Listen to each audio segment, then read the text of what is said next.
When it comes to superheroes, the two big conglomerates have mainly been DC and Marvel, with some other comics come to fruition here and there, but mostly it's been those main two. Those have been the main two in superhero comic. Now, where Marvel has mostly been on the live action side, doing well on that aspect of movie adaptation wise, with that's happening every now and then, and more so recently. DC hasn't been as on the forefront of the live action. However, it has done phenomenal in the animated until recently. Hello and welcome back to Galactic Reviews. I am Payson and I will be going over the movie Green Lantern Beware My Power.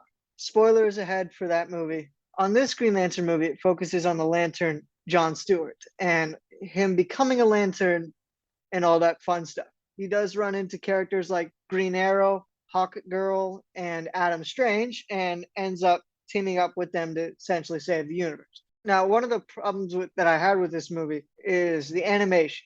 DC has been done a phenomenal job with its animation as far as movies and shows until recently. In this movie, the animation goes kind of poorly, and in kind of the same way that Young Justice season 3 and 4 have kind of gone just a little bit more cartoony, if that makes sense. And so that's one of the flaws that you kind of have that I at least had with this movie was when I went to watch it, it looked off the whole time. It took a while for me to get accustomed to it. Even when I was accustomed to it, I still didn't like it. So there's that. Another problem that this movie has, it's story. It's the story has too many plots and subplots going on that really just don't make feel quite right. It focuses on John Stewart becoming a lantern and him going to find the Rand and Thanagarian War, and then they end up finding out that Sinestro was involved with that, and then to go to find out that Hal Jordan has become Parallax. It's a mess up of every single one of those story arcs that happen in the comics, and it's not that good. There's a lot of different things. They mess up characters as well, and that'll be something I get to later. But every single arc, every single story, the main arc and the plot and the little mini plots kind of that go on with this movie kind of just ironically they just rush through it and go to the next thing. Like not very much happens in this. Not a whole lot happens. They just go hit the main points and then go. Like ironically, not much happens and it's an hour and a half long.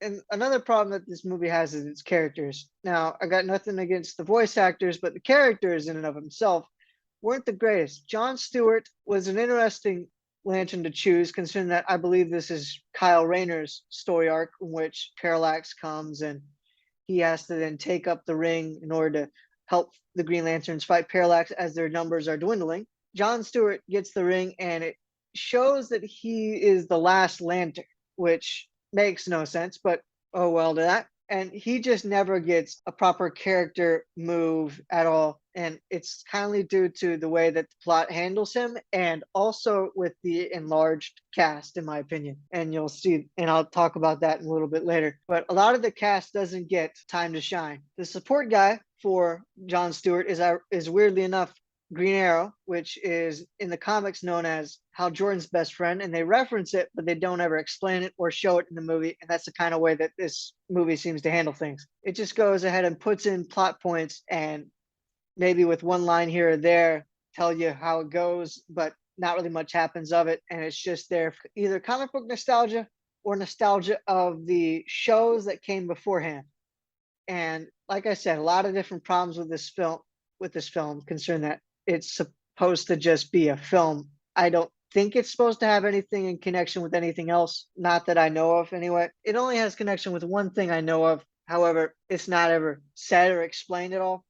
And if it is, it's only one line and you can very easily miss it. So that's a problem I have. Green Arrow is done remarkably well until about the end, in which I'll kind of talk about later when getting to Hal Jordan's character, but he's done remarkably well up until the end. And he is very humorous, very much like Green Arrow, unlike the Arrow CW show. But he is very much Green Arrow, and he is definitely the Kronk of this film, and definitely one of the few points I enjoyed about this film. Another character, the character that they bring up next is Hawkgirl, and the only reason that she's in this is to somewhat get nostalgia for that TV show, the animated Justice League TV show, in which her and John were kind of a thing, and that seems to be about it because she serves no real importance at all. The only really important of the heroes cast, I would say, would be John, and Green Arrow. The other characters really just do nothing. Hawkgirl seems to only be there for nostalgia reasons, hence why I think the Randian and Thanagarian War was brought in was mainly because they needed an excuse or a reason to bring in Hawkgirl, and that then brings me to the next character, Adam Strange, which, if you don't know, he's a Randian hero, and the Randian and Thanagarian War kind of colliding. Big deal, because him showing up tends to be like just a come off or the comeuppance of them wanting to have a plot in there for Hawkgirl, essentially.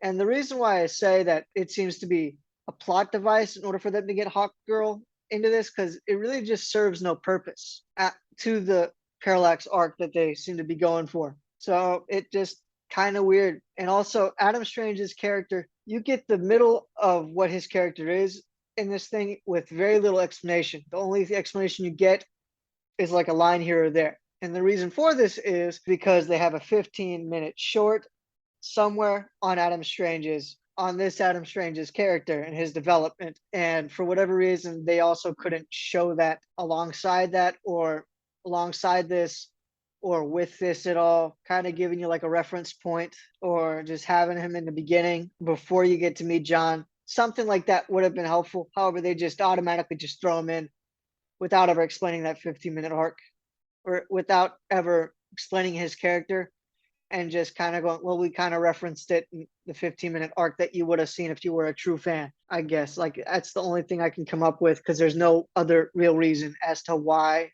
his character is there. His character never gets developed. So, I mean, there's that. There are two bad guys in this film. Sinestro, which he gets heavily underused. He was very grossly underused in this film to the point where it's definitely horrific. They do not use him well at all. Doesn't feel like Sinestro at all. I think only one time it feels like Sinestro, which it really doesn't make any sense unless you get that they were trying to throw off the scent of the main bad guy. It was kind of meh, but still could have been done better. That gets me to the main bad guy, Parallax or Hal Jordan. Now in this one, Hal Jordan is corrupted by Parallax, and that's it. There's nothing else. Like you get to see a little bit of Hal Jordan and what he was beforehand, but you get to see none of that at all. And it would have been great to see him and Green Arrow like kind of getting that little like a memory flashback of him and Hal, because the ring that Jon Stewart has is Hal Jordan's Green Lantern ring. So it would have been nice to get that little tidbit of a memory from Green Arrow at some point talking to Jon Stewart when he was talking about how great Hal Jordan was at being a Green Lantern. So there's that wonderful bit. Another horrible bit is the way that they undermine Sinestro by essentially trying to raise up Parallax as this big bad. And if that was the case, he gets defeated way too easily towards the end, to the point where, I would like to have seen it gone on a little bit longer, seen more of a struggle, even with that horrible animation. Another problem is that they decided to not ever try to get him redeemed at all. Like, there's no redeeming quality, which then gets me to the other horrible part is that Green Arrow kills Hal Jordan. Now, this might have had a little bit of significance if you had shown Green Arrow and Hal Jordan kind of beforehand, but you never did, and you never got any of that. So you're kind of just questioning why that was referenced at all, unless you're a comic book guy and they were just trying to pull at your heartstrings. But it's fair to say they don't care about comic book people because they obviously didn't go the same route as the comic books, because otherwise, why not do that? Another one of the things is Hal Jordan just really gets messed up because at least in the Parallax arc, you had him come to the realization that he was being manipulated and he sacrificed himself in the end. In this one, that doesn't happen and Green Arrow just kills him. Like, none of that happens. And it's just sad and pathetic because you never really get to get that last hero moment from Hal Jordan and it feel like a rightful death. No, you never get that. Like a hero's death, you just get dead and that's it. And Adam Strange, for whatever reason, they decided to make him a metahuman instead of making him a human that just happened to get accidentally caught in the Zeta Beam projectile prototype when they were testing it, and that's how he got to Rand in the comics. In this one, they kind of hint towards him being Randian. They never hint towards him being human, so it's kind of confusing and kind of just sad, as it could have been something interesting. So yeah, Horribly done movie. Don't recommend it. I'd give it a 2.5 out of 10. It was bad. This is it for this recording of Galactic Reviews. Don't forget to like and subscribe. Comment down below where you like this kind of thing, where one of us just goes over a show we watched. And we'll see you next time on Galactic Reviews.